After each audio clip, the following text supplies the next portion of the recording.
다다르니까 베드로 사도가 천국문을 지키고 있는 거예요.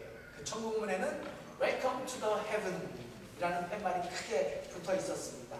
이 여자분이 기쁜 마음으로 이제 천국문에 들어가려고 하는데 베드로 사도가 이렇게 말합니다. 성도님, 천국에 들어가기 위해서는 딱 한 가지 남아있는 게 있습니다 라고 말하자 이 여자분이 그게 뭔가요? 라고 묻습니다. 이제 베드로가 대답하기를 천국문에 들어가기 위해서는 당신이 아시는 영어 단어 한 글자를 말하시면 되는데 단 절대로 스펠링을 틀리면 안 된다라는 거예요.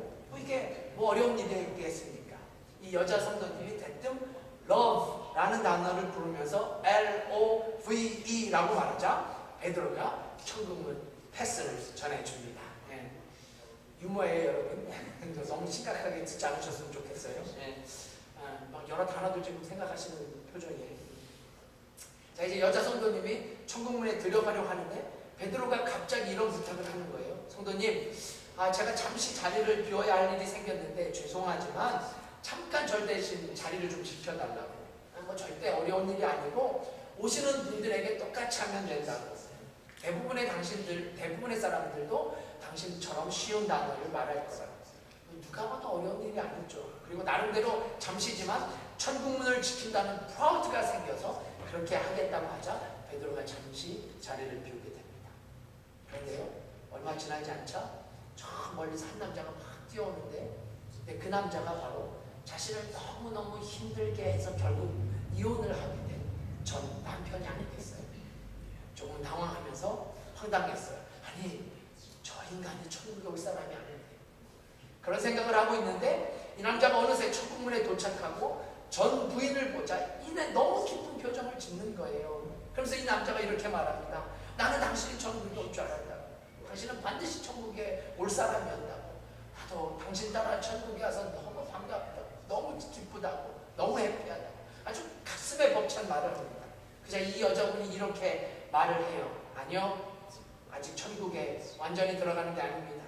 여기 오는 모든 사람들은 한 가지 해야 할 일이 남겨져 있다. 남자가 묻습니다. 그게 뭐냐고. 이 여자분이 베드로가 말한 대로 말하는 거예요. 영어 철자를 하나도 틀리지 않고 한 단어를 말해야 비로소 천국에 들어갈 수 있다. 그래서 여전히 감격에 찬 이 남자가 묻습니다. 아니, 그럼 어떤 단어를 말해야 되냐고. 무슨 단어를 말하면 되냐고. 여자분이 좀 당황하게 돼요. 네. 왜냐하면 다른 사람들은 그냥 자기가 알아서 얘기하고 들어가는데 전 남편은 오히려 본인에게 묻는 거예요. 무슨 단어를 말해야 하냐고. 그러자 이 여자분이 잠시 생각을 하더니 이렇게 얘기를 합니다. 체코슬로바키아. 이 남자분이 천국에 들어갔는지는 아무에게도 알려지지 않고 있다고 전해집니다. 지금 네이버 검색하지 마요. 체코슬로바키아. 네. 왜 우리가 영어 공부를 해야 하는지 세상 영어의 벽을 느끼게 됩니다. 체코슬로바키아 참 어렵더라고요. 스페인. 네. 영어가 참 어렵습니다. 네. 조던을 조단이라고 얘기해서 창피를 당하는 경우를 우리가 지난주에 직접 눈으로 보았습니다. 조던을 조단. 우리 예나 자매님은 영어로 어제 2개 이러고 있더라고요. 그러니까 1개, 2개, 3개를 영어로 하는데 앞에만 영어로 하는 거예요. 1개, 2개, 3개. 아무리 이름을 밝히지 않으려고 해도 예리의 마음이 느껴져요. 2개.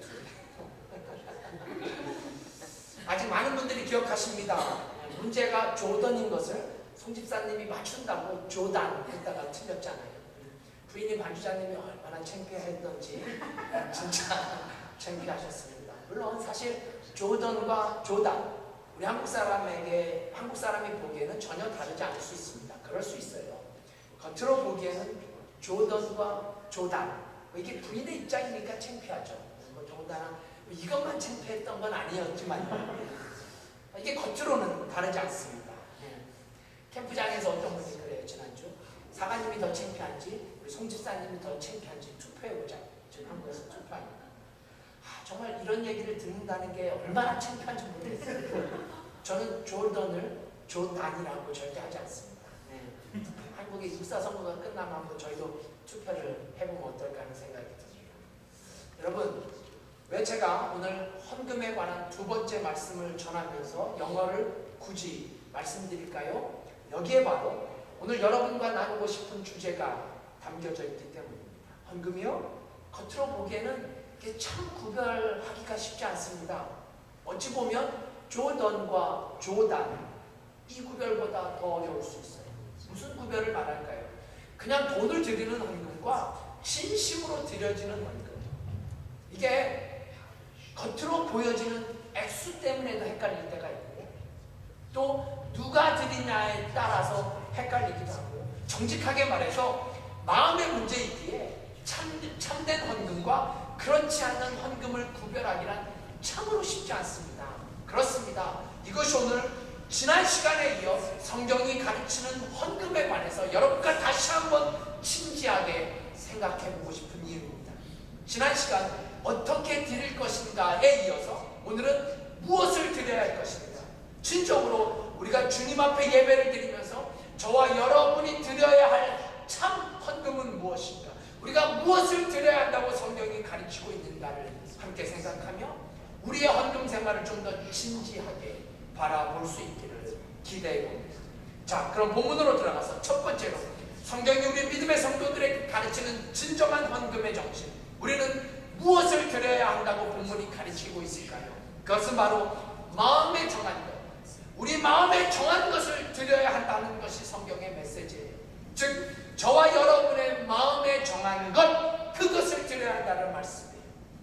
자, 우리 본문의 시작절인 5절을 함께 봉독해 보십시다. 참으로 귀한 말씀이에요. 우리 고린도후서 5장, 고린도후서 9장 한 목소리로, 큰 목소리로 봉독해 주세요. 함께 읽습니다. 시작. 이러므로 내가 이 형제들로 먼저 너희에게 가서 너희의 전에 약속한 연보를 미리 준비케 하도록 권면하는 것이 필요한 줄로 생각하였노니 이렇게 준비하여야 참 연보답고 억지가 아니니라. 이어지는 7절도 주목해 주세요. 뭐라고 시작됩니까? 각각 그 마음에 정한 대로 할 것이요. 그러니까 5절의 가장 중요한 부분을 다시 반복하고 강조하는데요, 이 부분은 우리가 함께 고백하면 좋겠어요. 저를 따라해 주십시오. 각각 그 마음에 정한 대로 할 것이요. 시작. 각각 그 마음에 정한 대로 할 것이요.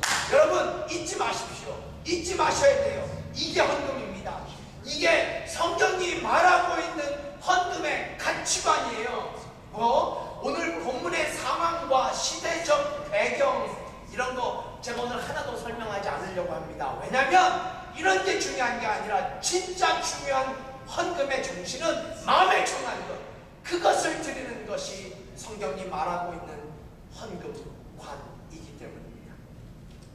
여러분, 저는 오늘도 철저하게 우리가 얼마나 많은 액수를 드려야 하고 얼마만큼을 드려야 하는가에 대해서는 좀 의도적으로 회피하고자 합니다. 회피하고자 합니다.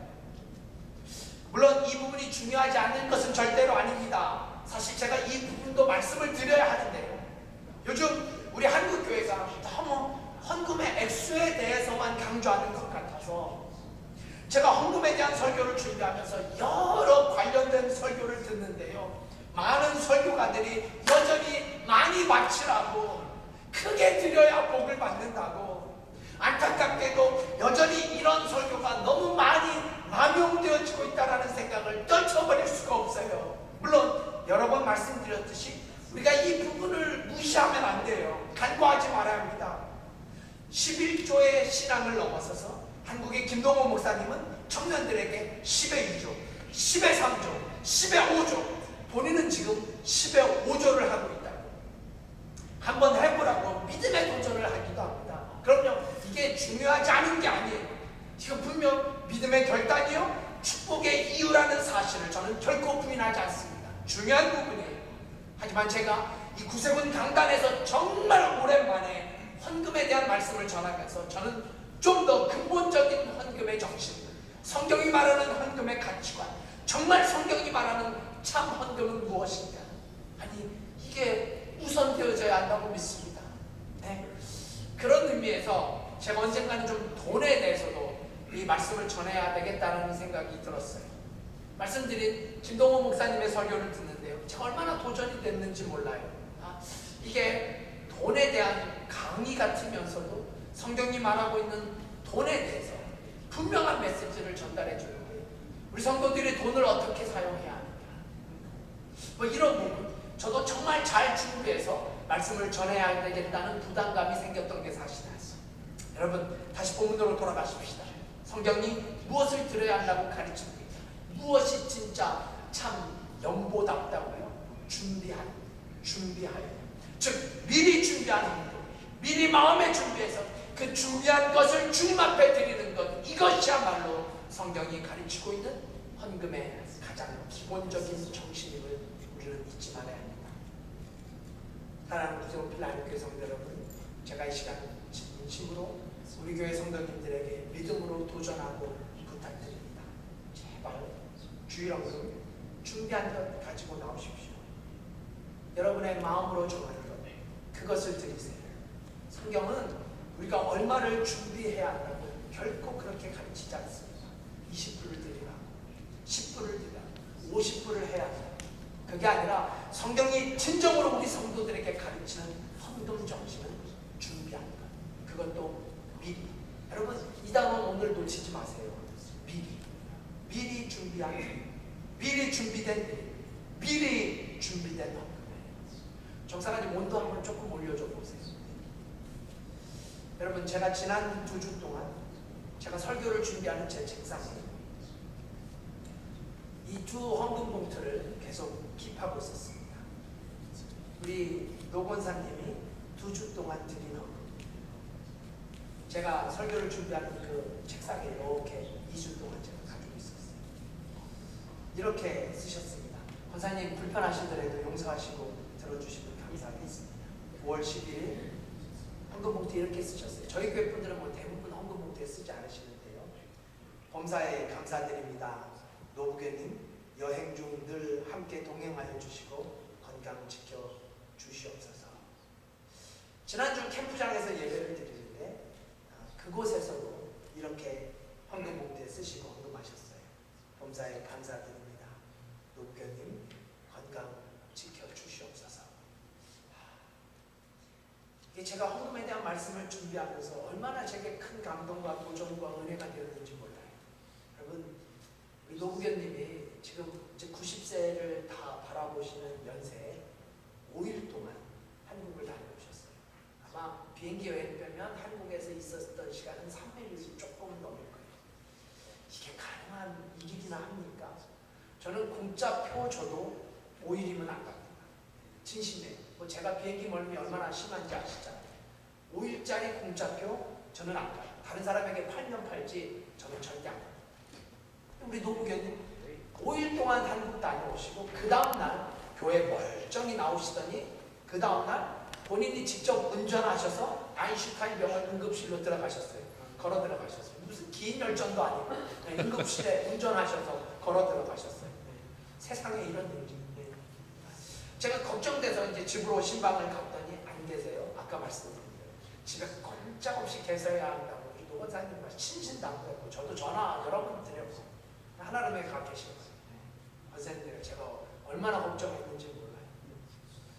하나님 가서 뵀는데 뭐 너무너무 그래도 괜찮으셨어요. 이제 쉬시는 게 필요하다는 생각이 들었어요. 근데요, 제가 말씀을 준비하면서 생각해 보니까 이게 권사님의 진심 어린 기도, 권사님의 마음 깊은 기도, 기도하면서 주님 앞에 드려진 진짜 헌금, 그 헌금과 그 기도를 들으시고 노부교님께서 그래도 저 정도로 멀쩡하신 게 아니냐고 묻는다면 저의 지나친 착각일까요? 준비된 마음이라는 게 어떤 건지 제가 권사님의 헌금을 통해서 분명하게 깨달을 수 있었습니다. 제가 너무나 감사한 거였어요. 여러분, 출애굽기 28장, 29장에 보시면 하나님께서 직접 제사장이 갖춰야 할 복장에 대해서 정말 복잡하고 정교하고 깐깐하게 말씀하는 장면이 이어집니다. 이게 복잡하기가요, 머리가 아플 정도예요. 이런 장면이 기록되어 있습니다. 제가 그 한 부분만 여러분들한테 봉독해 볼게요. 28장 15절부터인데요. 잘 들어보세요. 너는 판결, 휴패를 에봇 짜는 법으로 금실과 청색, 자색, 홍색실과 가늘게 꼰 배실로 공교히 짜서 만들 때 장광이 한 뼘씩 두 겹으로 네모 반듯하게 하고 그것에 네 줄로 보석을 물리되 첫 줄은 홍보석, 황옥, 녹주옥이요. 이어서는 둘째 줄은 뭐요? 셋째 줄은 뭐요? 한번 집에 가서 보세요. 출애굽기 28장. 그러면서 하나님께서 이렇게 선포하신 말씀이 이어집니다. 아론이 있고, 그러니까 제사장이 있고, 하나님께서 그러니까 복잡하고 꼼꼼하고 깐깐하게 말씀하신 그대로 있고, 여호와를 섬기러 성소에 들어갈 때와 성소에서 나아갈 때에 그 소리가 들릴 것이라. 그리하면 그가 죽지 아니하리라. 여러분, 이게 지금 무슨 말씀인지 짐작이 가시는지요? 간단히 설명드리면 너무나 복잡하고 정교하게 하나님께서 제사장이 갖추어야 할 복장과 예식에 대해서 설명해 주십니다. 정말 복잡해요. 너무 정교해요. 그런데요, 이 복잡하고 정교한 깐깐한 하나님의 명령을 단 하나라도 어길 때 제사장인 아론은 결국 제사를 드리는 과정에서 죽게 된다라는, 다시 말씀드려 하나님의 명령대로 잘 행하면 그리하면 그가 죽지 아니하리라. 여러분, 이게 도대체 무슨 뜻입니까? 이걸 어떻게 이해해야 해요? 왜 그토록 복잡하고 정교하고 까다롭고 깐깐하고 그야말로 투마치 정도로 복장을 갖추고 하나님 앞으로 나가야 한단 말입니까? 다른 것 없어요. 다른 것으로 설명할 수 없습니다. 왜요? 하나님은 준비된 제사를 원하시기 때문이에요. 하나님은 제사장 아론의 족속들이 성경대로 마음을 다하고 성품을 다하고 뜻을 다해서 진정으로 준비된 예배를 받으시기 때문에 그렇습니다. 저는 헌금도 이와 동일하다고 믿습니다. 헌금도 똑같아요. 왜요? 그 동일한 하나님께서 저와 여러분이 마음으로 준비한 헌금, 미리, 이 단어 잊지 마시라고 부탁드렸죠. 미리 준비된 헌금, 아니 미리 준비된 그 마음을 받으시기 때문에 이것이 우리가 드려야 할 헌금이라고 성경은 가르칩니다. 이제 여기서 잠깐 우리의 모습을 정직하게 돌아보면 어떨까요? 우리의 드림은 어떻습니까? 우리 구세군 교회, 저와 여러분의 헌금은 어떤가요? 우리는 진정 무엇을 하나님 앞에 드리고 있습니다. 요즘 한국 교회들이 많이 어렵습니다.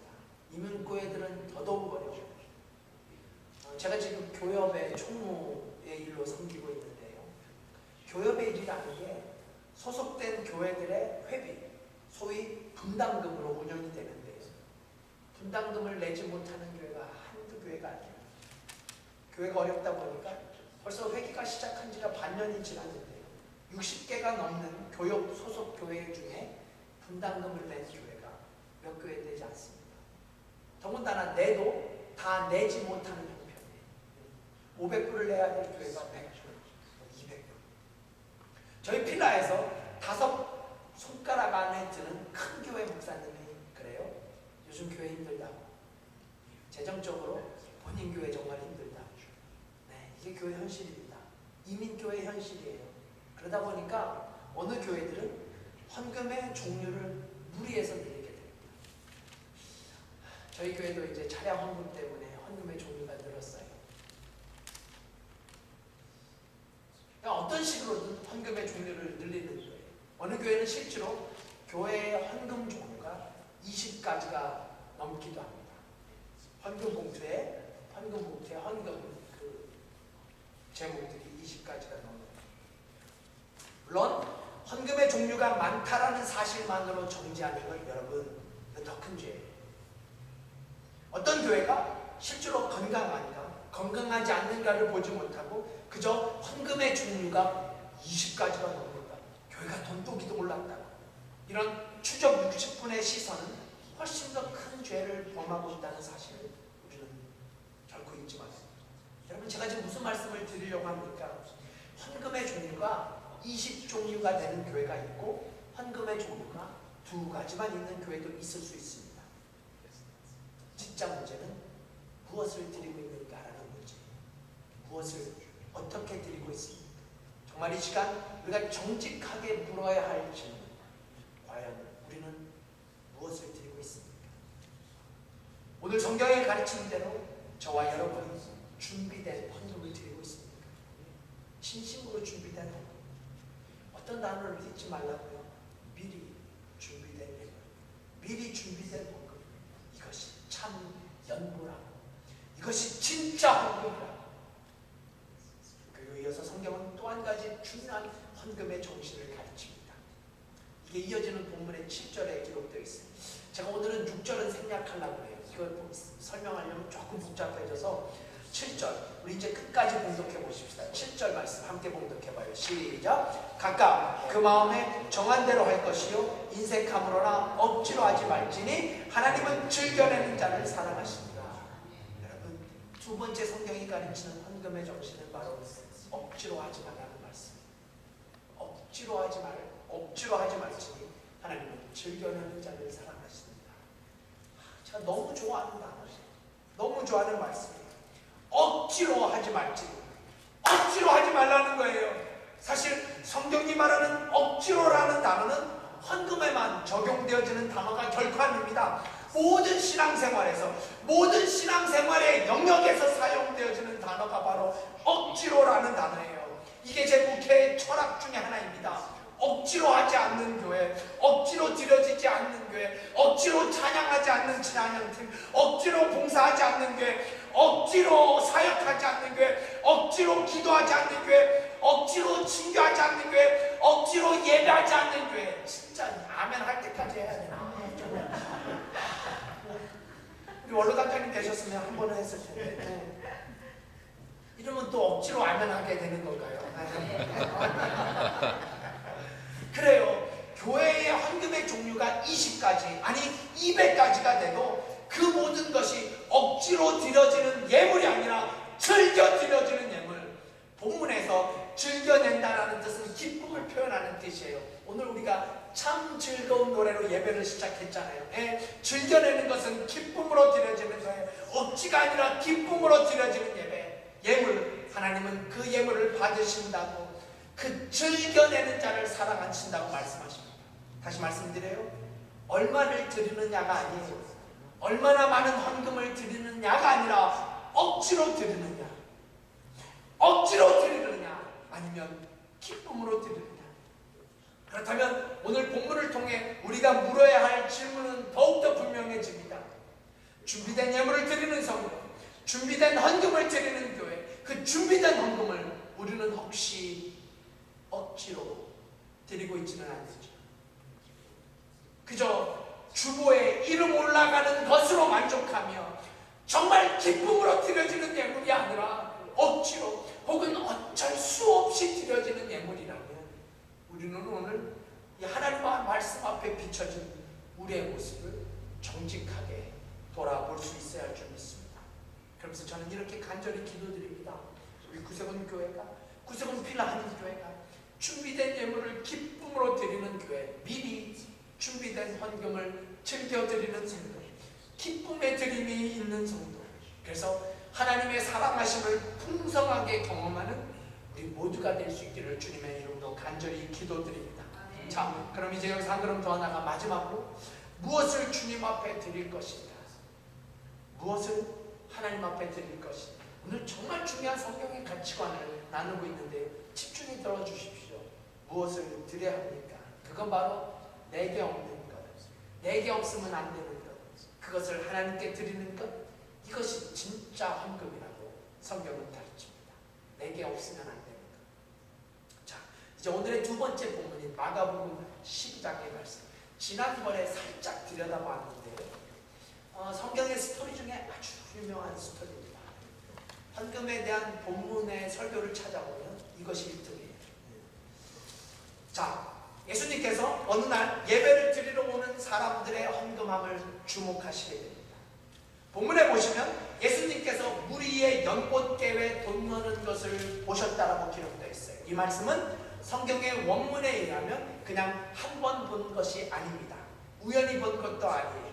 원문의 표현은 그야말로 보고 또 보고입니다. 계속해서 집중해서 예수님께서 헌금함을 주목하고 계셨어요. 어떤 학자는 예수님께서 뚫어지게 보셨다라고 설명합니다. 네, 그렇게 예수님께서 헌금함을 주목하고 바라보셨어요. 그리고 뭐라고 말씀하셨어요? 마가복음 12장 43절 제가 봉독해 볼게요. 다 찾으셨으면 좋겠어요. 예수께서 제자들을 불러다가 이르시되 내가 진실로 너희에게 이르노니 이 가난한 과부는 연복궤에 넣은 모든 사람보다 많이 넣었도다. 마지막 절 함께 봉독해요. 44절 시작. 저희는 다 그 풍족한 중에서 넣었거니와 이 과부는 그 구차한 중에서 자기 모든 소유 곧 생활 및 전부를 넣었느니라 하셨다. 여러분 제발 예수님께서 우리도 생활 및 전부를 넣어야 한다고 말씀하시는 게 아니에요. 가진 것 모두 바치라가 아니라 지난번 말씀드렸듯이 예수님께서 이 여인을 축복하신 이유, 아니 축복하실 수밖에 없었던 이유는 바로 헌신에 있습니다. 많이 드리고 적게 드리고가 아니라 그야말로 이것 아니면 안 되는데, 이것 아니면 살 수 없는데, 이것 없으면 큰일 나는데, 그럼에도 불구하고 그것을 드렸던 한 여인의 헌신, 이것이 바로 예수님이 이 여인을 주목하시고 축복하고 축복하셨던 이유라는 사실이에요. 이런 성경의 사건들은 우리가 쉽게 찾아보게 됩니다. 아마 신앙생활을 좀 하신 분들은 지금 생각나시는 몇몇 성경의 인물들이 떠올라질 줄 믿습니다. 자, 지금 본문의 주인공이 과부입니다. 한 과부의 드림, 과부의 헌신이에요. 근데 구약에도 아주 비슷한 장면이 엘리야와 더불어 엘리야의 선지자와 함께 등장합니다. 엘리야 하면 떠오르는 과부의 이름이 있죠? 사르밧 과부. 사르밧 과부. 이름이 사르밧이 아니에요. 성이 사시가 아니에요. 사르밧 지역에 거하는 한 여인의 스토리가 열왕기상 17장에 기록되어 있습니다. 11절에 이렇게 되어 있어요. 제가 봉독해 볼게요. 저가, 그러니까 이제 과부가 가지러 갈 때에 엘리야가 저를 불러 가로되 청컨대 내 손에 떡 한 조각을 내게 가져오라. 여러분 잊지 마십시오. 이건 지금 하나님께서 엘리야에게 시킨 거예요. 사르밧으로 가라는 것도 시킨 거고 과부에게 이렇게 얘기하라는 것도 시킨 거예요. 즉 하나님의 말씀에 의해서, 하나님의 명령에 의해서 엘리야가 사르밧으로 가서 한 여인을 만나고 그와 나눈 대화입니다. 아주 유명한 성경의 장면이에요. 근데 진짜 대박은 이 여인의 고백입니다. 이 여인이 뭐라고 고백해요? 12절 제가 봉독해 볼게요. 잘 들어보십시오.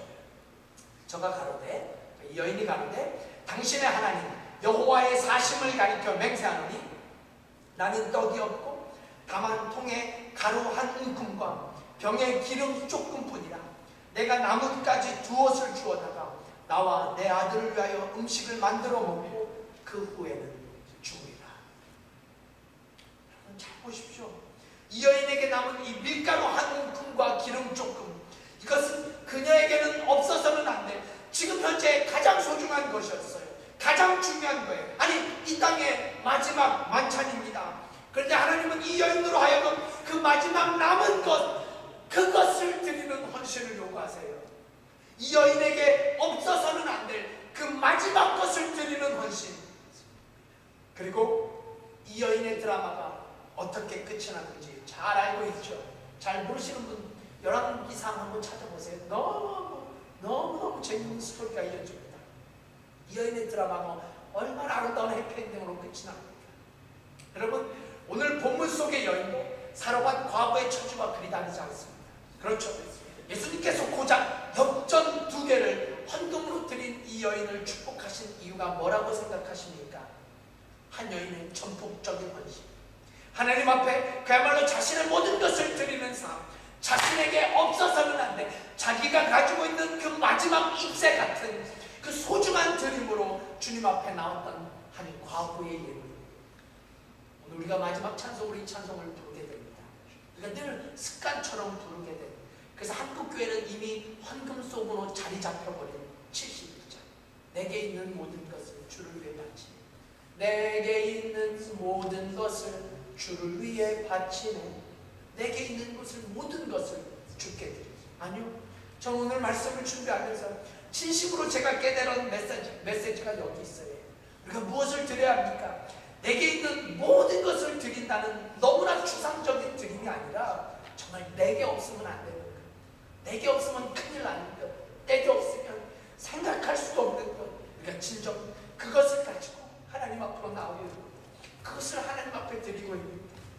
우리가 많이 부르는 찬양 가운데 내가 주인 삼은 모든 건 내려놓고 라는 찬송이 있습니다. 내가 주인 삼은 모든 건 내려놓고 내 주 대신 주 앞에 나와.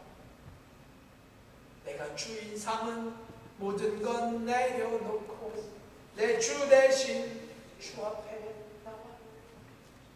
왜 하나님께서 100세에 얻게 된 아들을 바치라고 아브라함에게 천천명령 같은 말씀을 하셨을까요?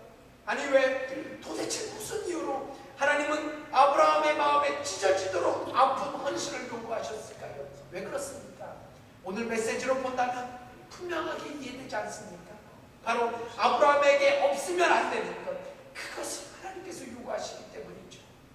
아브라함에게 지금 없으면 안 되는 것, 그래서 어느덧 아브라함의 삶의 주인이 되어버린 것, 그의 생애에 가장 중요한 것, 아니 어쩌면 너무 중요해 하나님보다 더 중요하게 여겨진 삶의 주인이 되어버린 그것, 하나님께서는 아브라함에게 그만큼의 헌신을 요구하셨다는 사실을 성경은 우리를 통해서 증언해 주고 있습니다. 사랑하는 성도 여러분, 이제 말씀을 마치려고 합니다. 우리는 이 말씀을 반드시 우리의 삶에 적용할 수 있어야 돼요. 정말 오늘 말씀은 반드시 적용해야 합니다. 우리가 오늘날 왜 돈으로 헌금을 하게 될까요? 물질을 드린다고 하면서 왜 현금을, 캐시를 헌금으로 드리고 있습니까? 간단합니다. 심플해요. 오늘을 사는 우리들에게 현금이야말로, 돈이야말로 없으면 안 되는 것이기 때문에, 없으면 안 되는 거예요. 그런데 우리의 질문은 이것이어야 합니다. 과연 나는 이 돈을 드리면서 내 삶에 없어서는 안 될 가치의 예물을 드리고 있는가? 나는 과연 이 헌금을 하나님 앞에 드리면서 내게 없어서는 안 돼, 내게 이것이 없으면 안 되는 그만큼의 가치로 하나님 앞에 나아가고 있는가? 예전에 한국의 TV에서 이런 방송을 본 적이 있습니다. 제가 오래전에 청년들 성경 공부 시간에 한번 얘기한 기억이 있는데요. 애정에 관해서 전문가가 나와서 이런저런 조언을 하는데요. 만약 1년 동안에 어느 남녀가 사귀고 있는데 1년이 지나도 단 한 번도 남자가 소위 충격이 될 만한 선물이 없이 그저 2,000원, 3,000원짜리 선물로 1년을 지났다면, 상담자 얘기예요, 제 얘기가 아니에요. 그랬다면 그 남자는 절대로 당신을 사랑하는 것이 아니라고 아예 딱 잘라 말합니다. 그러면서 적어도 젊은 남녀가 서로 사귀고 있다면 적어도 1년에 한 번쯤은 충격이 될 만큼의 선물, 2,000~3,000원짜리가 아니라 내게도 상대방에도 충격이 될 만큼의 선물을 단 한 번은 해야 그것이 바로 사랑의 표시다. 네, 저도 생각해보면 연애할 때 저희 아내가 여러 번 충격받았던 기억이 납니다. 이 팀장님은 지금 데이트하시는 분들 잘 들어주셨으면 좋겠어요. 여러분, 말씀을 마칩니다. 저는 우리의 신앙생활도 이와 마찬가지여야 한다고 믿습니다. 하나님이 날 사랑하신다. 나도 그 크신 하나님을 사랑한다. 세상 부귀와 명예 다 버려도 하나님이 내게 가장 귀하다. 오늘 우리가 불렀던 찬송의 가사들입니다. 그래요? 우리가 그토록 그분을 사랑한다고 고백하면서도 우리는 1년, 2년, 아니 10년, 20년 그저 2,000~3,000원으로 버티고 있지는 않는지, 내가 이것을 사랑하는 주님 앞에 드리면서 이 자체가 내게 충격이 되고 하나님께 충격이 되고, 아니 그렇지는 못할지라도 최소한 내게 없어서는 안 될 그 정도의 헌신, 100세의 아들을 바치고 그거 먹고 바로 죽을 양식을 드리고 내게 남은 그 두 랩돈 전부를 드리는, 이렇게 하자라는 말씀이 아니라고, 여기까지는 아닐지라도 최소한 내가 주인 삼고 있는 것, 내게 하나님보다 더 중요하다고 생각하는 것. 우리 학생들에게는 공부일 수 있어요. 우리 어른들에게는 직장일 수 있습니다. 누군가에게는 학업일 수 있고요, 누군가에게는 자녀가일 수 있고요, 누군가에게는 미래일 수 있고요.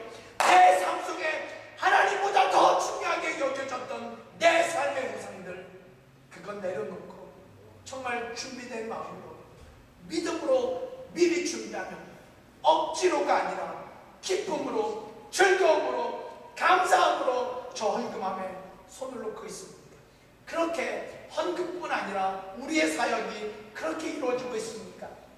우리 찬양팀의 사역이 그렇게 이루어지고 있습니까? 우리 가정단의 사역이 그렇게 이루어지고 있습니까? 우리 청년들의 여러분의 삶이 그렇게 이루어지고 있습니까? 이제 우리 모두가 스스로에게 물어야 할 질문은 이것입니다.